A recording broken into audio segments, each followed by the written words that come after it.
নমস্কার, আপনারা দেখছেন আধ্যাত্মিক ভারত। ভারত পৃথিবীর শান্তির কথা বলে। আমরা সারাদিন কেন, সারা জীবন আমরা আল্লাহ কিংবা ঈশ্বরের জন্য কোন কোন কাজগুলো করি, সবই আমার দেহের সুখের জন্য। আমি বাড়ি বানিয়েছি, আমি সুখে থাকবো, দেহের সুখ। আমি গাড়ি কিনেছি, আমার দেহের সুখ। আমি এসি লাগিয়েছি, আমার দেহের সুখের জন্য। আমি সারা দিন নয়, সারা জীবন এই কাজগুলোই করে থাকি। কিংবা আল্লাহ কিংবা ঈশ্বরের জন্য আমরা সারা জীবন কী কী কাজ করি। আমি বিয়ে করেছি আমার দেহের সুখ, আমার ছেলেপুলে, আমার ভবিষ্যতের জন্য।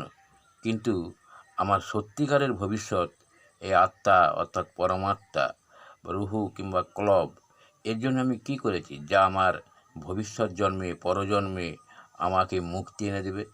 আমরা কিছুই করিনি।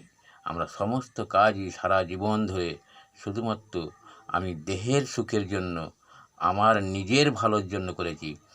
আল্লাহর জন্য কোনো কাজ, ঈশ্বরের জন্য কোনো কাজই করিনি। ধন্যবাদ। আজ এই পর্যন্ত। সবাই সুস্থ থাকবেন, ভালো থাকবেন। আধ্যাত্মিক ভারত, ভারত পৃথিবীর শান্তির কথা বলে।